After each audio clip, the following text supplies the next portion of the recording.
की नमाज अदा करेंगे, जब ईश्वर से की इबादत करेंगे, तब जब आप आयातें पढ़ेंगे, जब आप तरावी पढ़ेंगे, तब आपको जन्नत नसीब होगी। ये उल्टे सीधे काम करने से जन्नत नसीब नहीं होगी।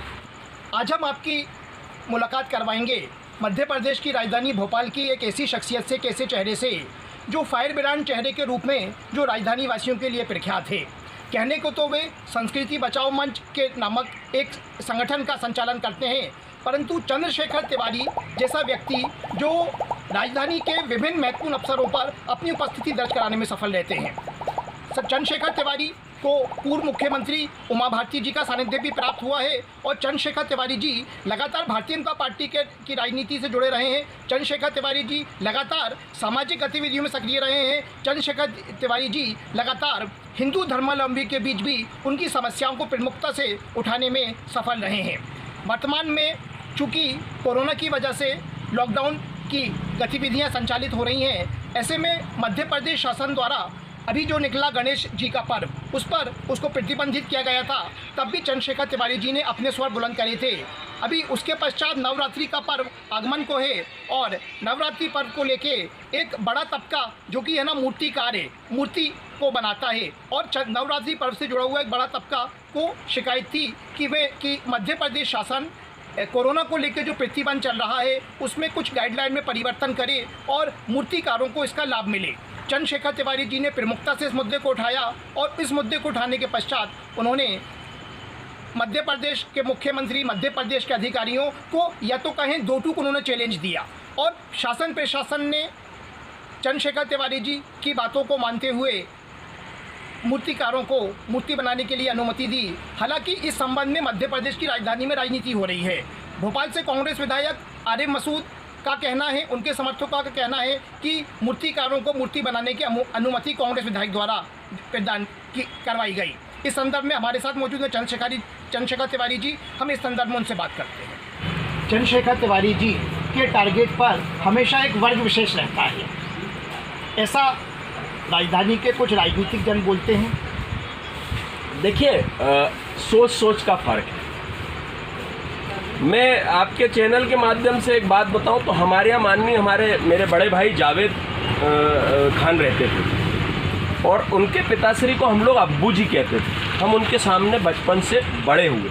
लॉकडाउन में आप लोगों ने जो प्रमुखता से उठाया कि मैंने 25 मार्च से, जिस दिन से लॉकडाउन हुआ उस दिन से भोजन सामग्री का वितरण प्रारंभ किया और 15 जून तक उस सामग्री का वितरण किया।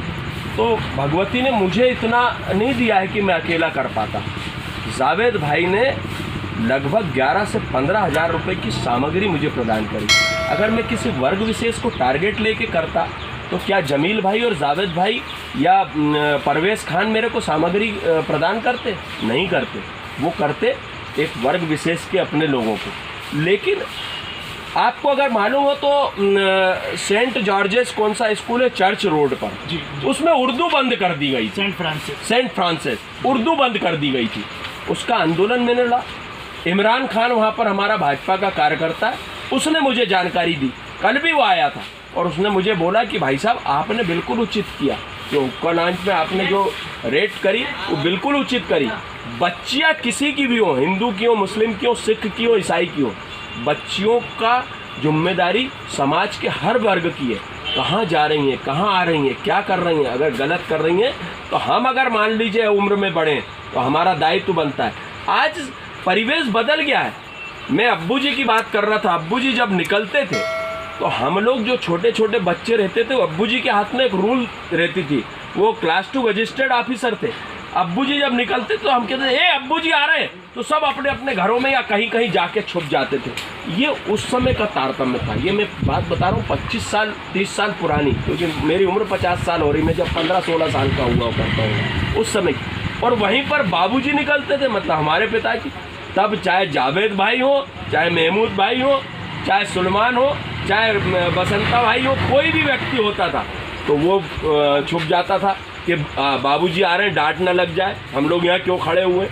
तो ये एक भय नहीं था, ये सम्मान था कि हमारे पिता के बरोबर का व्यक्ति हमारा पिता तुल्य है। आज परिवेश बदल गया है। आज परिवेश ऐसा बदल गया है कि आप अपने घरों से संस्कारों की कमी आ गई। आप सिर्फ हम दो और हमारे दो पे टिकते हैं जाके।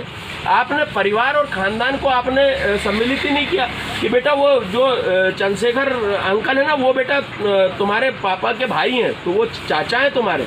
आज भी हमारे क्षेत्र में चाहे तबस्सुम हो चाहे कमरुनिसा हो, तो सब लोग हमको चच्चा बोलते हैं। क्यों बोलते हैं? क्योंकि हमने उनको गोद में खिलाया है। तो ये जो मेंटलिटी है लोगों की, वो सोच है उनकी। तो उर्दू मैंने 15 दिन के अंदर चालू करवाई लिखित में लेके फादर से। तो अगर मैं वर्ग विशेष को अगर बात करता तो संस्कृत चालू कराता ना, उर्दू क्यों चालू कराता? उर्दू से मेरा क्या लेना देना है? मुझे ना आती है, ना मेरे बच्चे पढ़ने जा रहे हैं, ना ब्राह्मणों के बच्चे जा रहे हैं, ना हिंदुओं के बच्चे उर्दू पढ़ने जा रहे हैं। लेकिन जहांगीराबाद क्षेत्र जहाँ पर वो जिंसी पर जो स्कूल है सेंट फ्रांसिस, वो पूरा मुस्लिम बच्चे भी वहाँ पर पढ़ते हैं और उर्दू उन्होंने बंद कर दी थी। लिखित में फादर ने मुझे एट ए टाइम दिया, आपकी सारी मीडिया आप लोग सब उपस्थित थे, और मैंने कागज़ पे लिखित में लिया। 15 दिन के अंदर उर्दू का टीचर रखा, उर्दू चालू कराई। तो ये सोचने का फ़र्क है। और सोचने वाले के लिए देखिए, किसी की सोच पर प्रतिबंध नहीं लगाया जा सकता। जिसकी मेंटलिटी अगर ख़राब है तो ख़राब है। और मैं जो करता हूँ, हाँ मैं हिंदू धर्मावलंबी हूँ। अगर कोई मुझे कहता है कि मैं कट्टर हूँ, सहर्ष स्वीकार है, और कट्टर होना चाहिए। जिस धर्म के हम अगर सनातन धर्मी हैं, तो मुझे अपने धर्म के प्रति कट्टरता होनी चाहिए। मुझे पूजा करनी चाहिए, मुझे अनुष्ठान करने चाहिए, मुझे पाठ करने चाहिए, मुझे तिलक लगाना चाहिए, मुझे शिखा रखनी चाहिए, मुझे धोती कुर्ता पहनना आना चाहिए। अगर मुस्लिम धर्मावलंबियों से 5 वक्त की नमाज अदा करना चाहिए, कुरान की जो आयतें हैं वो उसे याद होनी चाहिए। ये सब मैं खुद जानता हूँ कि कुरान में क्या है, क्योंकि जिस ट्रैक पे मैं काम कर रहा हूँ मुझे उसका ज्ञान भी होना चाहिए। ऐसा नहीं है कि सिर्फ फर्जीवाड़े से काम होगा। कुरान की आयतों में कहीं भी नहीं लिखा गया है कि आप जो है वो हिंदुओं को मारो, हिंदुओं के साथ द्वेष रखो, आप हिंदू लड़की, आप कहावत है कि साहब हिंदू लड़की अगर आप ले आके आते तो आपको जन्नत नसीब होती। किसी की बच्ची है वो, जन्नत का क्या? जन्नत तो आपको जब नसीब होगी जब आप 5 वक्त की नमाज अदा करेंगे, जब ईश्वर से की इबादत करेंगे, तब जब आप आयातें पढ़ेंगे, जब आप तरावी पढ़ेंगे, तब आपको जन्नत नसीब होगी। ये उल्टे सीधे काम करने से जन्नत नसीब नहीं होगी। ये तो सिर्फ कुछ कट्टरपंथियों ने इस प्रकार की मेंटलिटी बना दी है कि ये फलानी लड़की ले आओगे तो आपको कितनी वो हूरे वहाँ पर आपका स्वागत करेंगी। अरे हूरे तो जब पता चलेंगी जब यहाँ से मार के चले जाओगे। पहले यहाँ की हूरे और यहाँ की जन्नत से तो नसीब हो जाओ, तब यहाँ की अगर कहते हैं भाईजान, आप स्वयं भी मुस्लिम धर्मावलंबी, इसलिए मैं बात करूँगा। कहते हैं कि मैं कहता हूँ, ये मेरी एक सोच है कि 4 लोग क्या कहेंगे इसमें ज़िंदगी गुजर गई, और अंत में 4 लोग ने क्या कहा? राम नाम सत्य है। तो अगर राम नाम सत्य को पहले जान लिया होता तो ये कहने की आवश्यकता ही नहीं पड़ती। अरे कुर्ता फटा हुआ है, 4 लोग क्या कहेंगे? दूसरा एक ये बात मैं कहूँगा कि आप जब आपके घर में कोई शुभ काम करते हैं, मान लीजिए हमारी भतीजी का निकाह है, तो आप लिस्ट बना रहे हैं, अरे यार चंद्रशेखर भाई को नहीं बुलाऊंगा तो जब मिलेंगे तब मेरी डांट पड़ेगी यार, झगड़ा हो जाएगा। अरे यार फलाने को नहीं बुलाऊंगा, तो हम कटते कटाते 500 से नीचे हो ही नहीं पा रहे। जी जी। तो ये एक आपकी उपलब्धता बताती, यही जन्नत है। और एक आपका जब अंतिम यात्रा निकलती है, आपका जब जनाजा निकलता है, तो जब भीड़ पीछे जो रहती है, तब आदमी आपका आकलन करता है यार कोई अच्छा व्यक्ति चला गया। और आपके जनाजे में, आपके 100 यात्रा में अगर 6 लोग हैं तो कहेंगे यार ऐसा ही होगा, किसी से बात कोई व्यवहारिक नहीं होगा। तो यही बात कह के मैं विराम करता हूँ कि जन्नत, स्वर्ग, नर्क सब ऊपर वाले ने सारा डिपार्टमेंट नीचे भेज दिया है। हिसाब किताब जो हमारे चित्रगुप्त है ना, वो नीचे ही कर रहे हैं। ऊपर तो सिर्फ आओ, नीड क्लीन आए थे, नीड क्लीन ही वापस चाहिए। आपने भी देखा होगा कि कोई व्यक्ति जब बीमार रहता है, लाख बीमार रहे, लाख वेंटिलेटर पे रहे, लेकिन जब उसका स्वर्गवास होता तो उसके 5 मिनट पहले वो पूर्ण स्वस्थ हो जाता है, सबको आंखें से निहारता है और पूर्ण स्वस्थ होकर, क्योंकि ऊपर वाला कहता है मैंने भेजा जैसा था मुझे चाहिए भी वैसा ही। तो ये स्वर्ग और नर्क सब यही है। आप अस्पतालों में देखिए, हम लोग काम करते हैं, आप कह रहे हैं क्या मैं कैंसर हॉस्पिटल में हमारा संगठन सेवा भारती के माध्यम से हम भोजन वितरण पर डे करते हैं। आपने देखा होगा, नवनीत अग्रवाल जी, हम लोग सब मिल के करते हैं। हमारा जन्मदिन है, हमारी पत्नी का जन्मदिन है, हमारी शादी की सालगिरह, हमारे बच्चों के जन्मदिन है, सब लिस्ट में लिखा हुआ है। और हम वहाँ के लिए प्रोवाइड करते हैं कि सिर्फ आप 1500-2100 रुपये दीजिए और अपने हाथ से भोजन वितरण करिए। क्या हम वहाँ पर छांटते हैं कि ये हिंदू है, ये मुस्लिम है, ये सिख है, तुझे भोजन नहीं देंगे? नर सेवा नारायण सेवा कहलाती है हमारे यहाँ। हम वो लोग वो काम करते हैं। ये काम तो है, ये भी समाज सुधारने के काम है। इसलिए मैं यही कहूँगा कि कट्टरपंथियों को सोचने का काम है, उनका काम सोचने का, मेरा काम करने का है। मुझे जो मेरी माता रानी कहती है उचित लगता है वो मैं काम करता हूँ, बाकी उनको जो उचित लगता है वो काम करता में राजधानी में जो मूर्तिकार हैं वो दो गुटों में बटे हुए नज़र आ रहे हैं, तो इस संदर्भ में क्या कहना है आपका? देखिए, हमारा संस्कृति बचाओ मंच का जो काम है वो हमारा काम जो है वो समाज का कार्य करने का है। कौन किस गुट में है, कौन किस गुट में नहीं है। मेरे पास तो सुबह से लोग मतलब जो अपनी समस्याएं रहती हैं, यहाँ तक कि मैं अगर कहूँ तो हिंदू मुस्लिम सिख ईसाई सभी लोग आते हैं, और जो मेरे से बनता है मैं इसमें अपने आप को गौरवान्वित महसूस नहीं करता। मैं अपने आप को ये भगवान को धन्यवाद देता हूँ कि आपने मुझे इस लायक बनाया है कि मैं किसी व्यक्ति के काम आ सक रहा हूँ। नहीं तो जीवन में आदमी जन्म लेता है और उस अंत में मृत्यु को प्राप्त हो जाता है, उसे कोई नहीं जानता। आज अगर भगवान ने और समाज ने हमको इस लायक बनाया तो हम पूरी मदद करने का प्रयास करते हैं। मूर्तिकारों के लिए क्या प्रयास हमने किया, पूरी जनता ने देखा, पूरी भोपाल की जनता ने देखा, पूरी मध्य प्रदेश की जनता ने देखा, और आप लोगों के माध्यम से पूरे देश ने देखा कि हमने क्या आवाज़ उठाई। माननीय मुख्यमंत्री शिवराज जी के पास भी हम गए, माननीय नरोत्तम जी के पास हम गए, माननीय कृष्णा गौर जी के पास गए।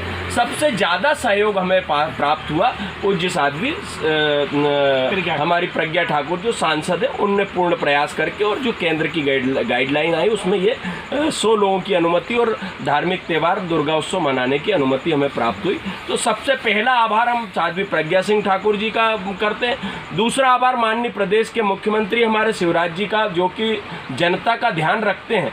और तीसरा आभार जो हमारे माननीय नरोत्तम मिश्रा जी गृह मंत्री की, क्योंकि गाइडलाइन गृह मंत्रालय की होती है। बाकी हमारे क्षेत्रीय विधायक कृष्णा गौर जी, उमाशंकर गुप्ता जी, इन सभी का हम आभार व्यक्त करते हैं। ये पार्टी का हूँ मैं इसलिए नहीं, जहाँ जहाँ मैंने ज्ञापन दिए वहाँ वहाँ उन लोगों ने अपनी बात रखी, इसलिए मैं उनका आभार व्यक्त करता हूँ। और समाज हित में कोई भी काम हो तो उसके लिए अगर हम किसी से प्रयास करते तो उनका धन्यवाद करने का भी हमारा दायित्व बनता है। अब लोग मतलब जो अपने में बड़ाई करने में लगे हुए हैं कि साहब श्रेय लूटने का प्रयास कर रहे हैं, जिस प्रकार आपने कहा, तो जनता है, सब जानती है। जनता को मालूम है किसने प्रयास किया, और जनता को ये भी मालूम है कि मूर्तिकारों के लिए कौन लड़ाई लड़ रहा है। तो इसमें ऐसा हमारे को कोई सोचने की बात नहीं है। आप लोगों के माध्यम से सबको मालूम है कि क्या प्रयास किया गया। और हम तो जैसे आपका, मैं अभी पढ़ रहा था, मुझे याद आया 24/7, तो हम भी 24/7 है, 24 घंटे 7 दिन। जब आदमी का, मेरा मोबाइल आप कभी भी जो है चेक करेंगे तो बंद नहीं मिलेगा, मेरा मोबाइल चालू मिलेगा। क्यों? क्योंकि मैं समाज का सेवक हूँ, मैं कोई नेता अभिनेता नहीं हूँ कि मेरा टाइम पे बंद हो जाएगा, टाइम पे चालू हो जाएगा।